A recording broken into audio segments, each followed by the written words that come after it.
Hi all and welcome back to my channel. That's me again, your great NSC in the place to be. Yeah, like you have seen yesterday on my live stream, I had, we can say, just a problem with the newest firmware 7.50. It has nearly break my PlayStation 4 Pro.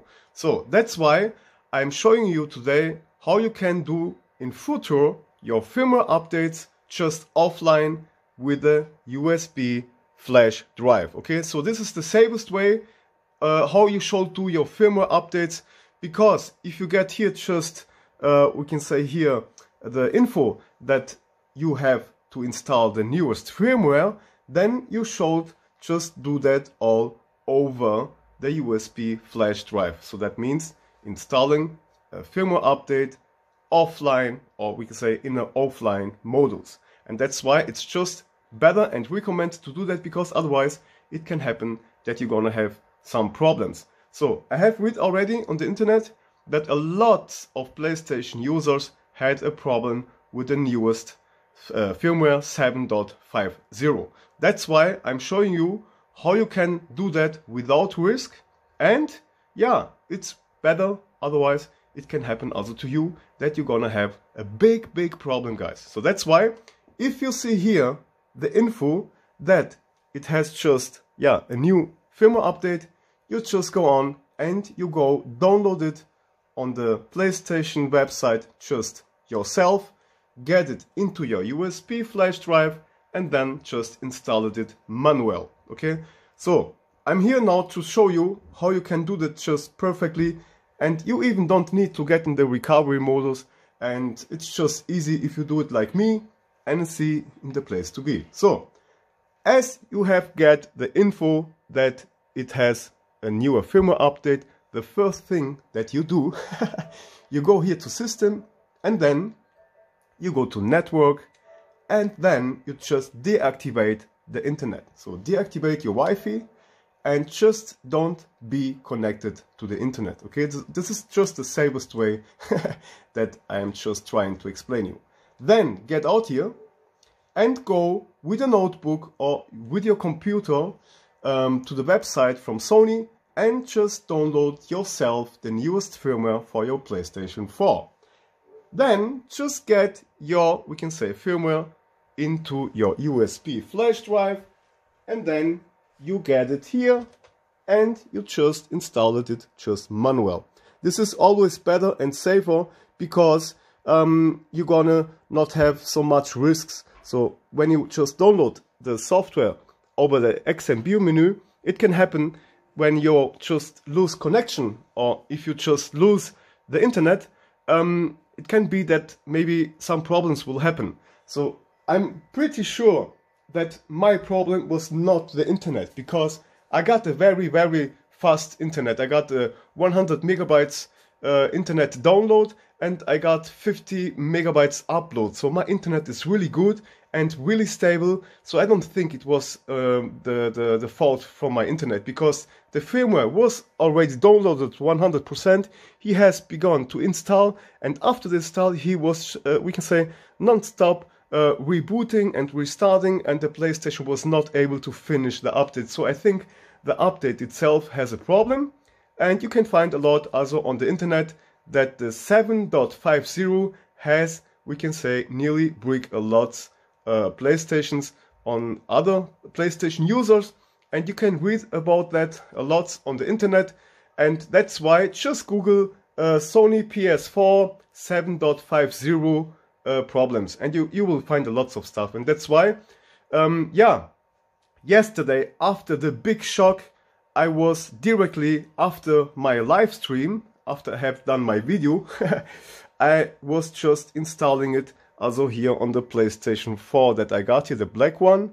I got a lots of consoles, so you guys, you know me. For the newcomers on my channel, so this is my second PlayStation, and the white one here is now, we can say, nearly my third one. Maybe I'm gonna sell it, I don't know. Maybe I'm gonna keep it for me, I don't know.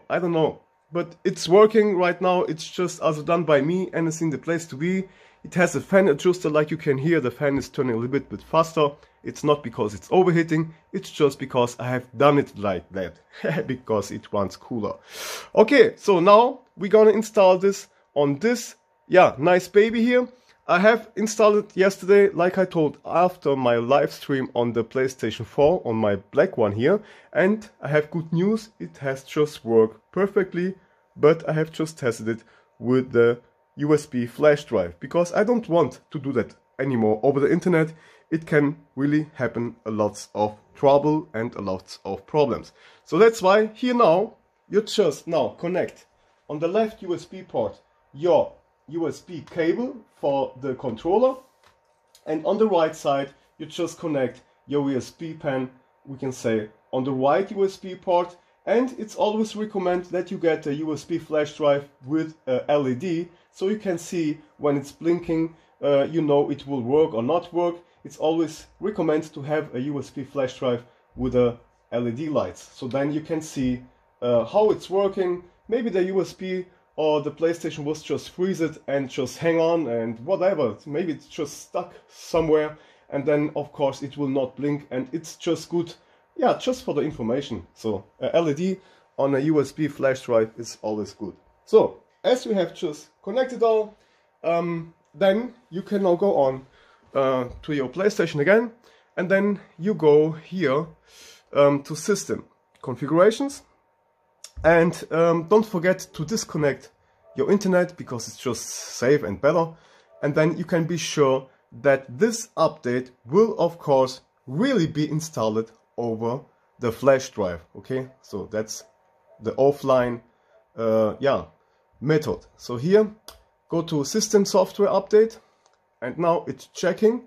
It has already found the firmware update 7.50 here on the USB pen or USB drive. It's already blinking, you can see that. So it's already, yeah, loading the firmware. Now it has just stopped, so doesn't matter, but I see it has just begun to work something on the background, and that's why a LED on your USB drive is always great. So now let's go to next. Yes, accept and update. So now you can see it is already working, and it's also great like that.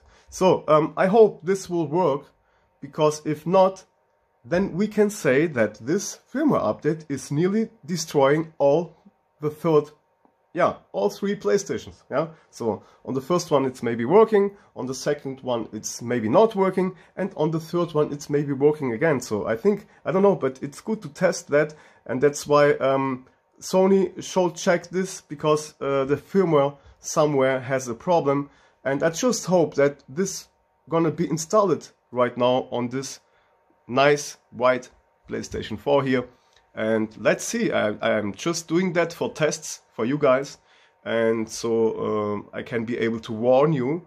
And I always say it's better you install this firmware offline without to install it from the internet. Okay, so if you want just to be on the safe side, you do not install your firmware updates over the XMB menu. Okay, you better download it yourself to your flash drive, just like I do here, and then you can go on safely, because you will have no internet issues and no upload or download problems, and yeah, whatever, I don't know.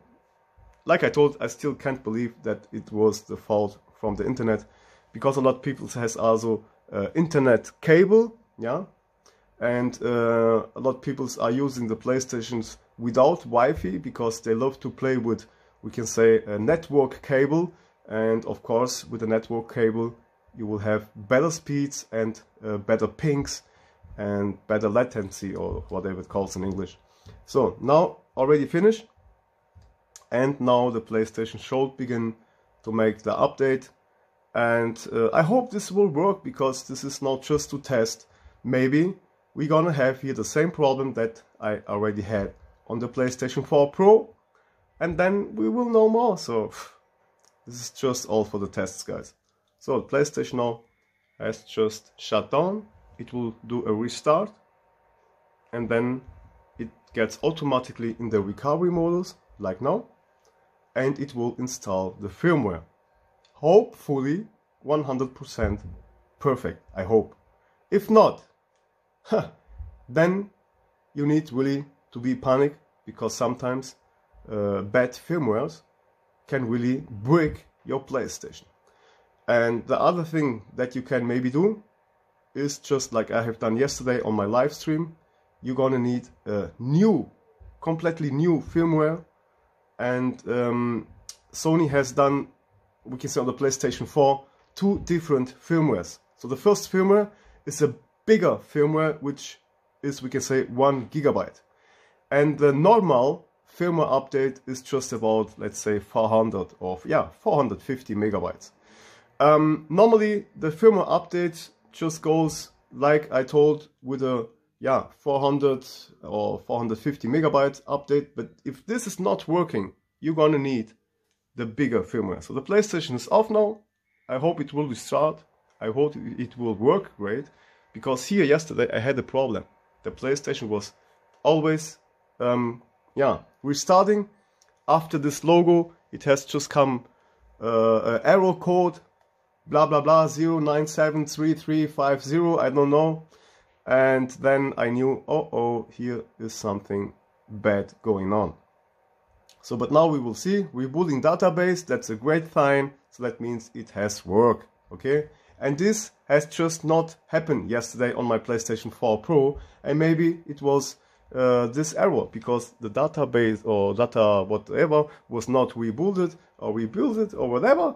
And then it has just a problem. So, welcome back. Press the PS button. Let's get inside. And we are good to go. It has worked. We have done now the newest firmware update over a USB flash drive, which is always recommend, guys, okay? I do this a long years ago on my PlayStation 3s, when I have done a jailbreak or without jailbreak, I don't care. It's always the best if you do the firmware updates with your USB flash drive, okay? So you will have no problems, and you can just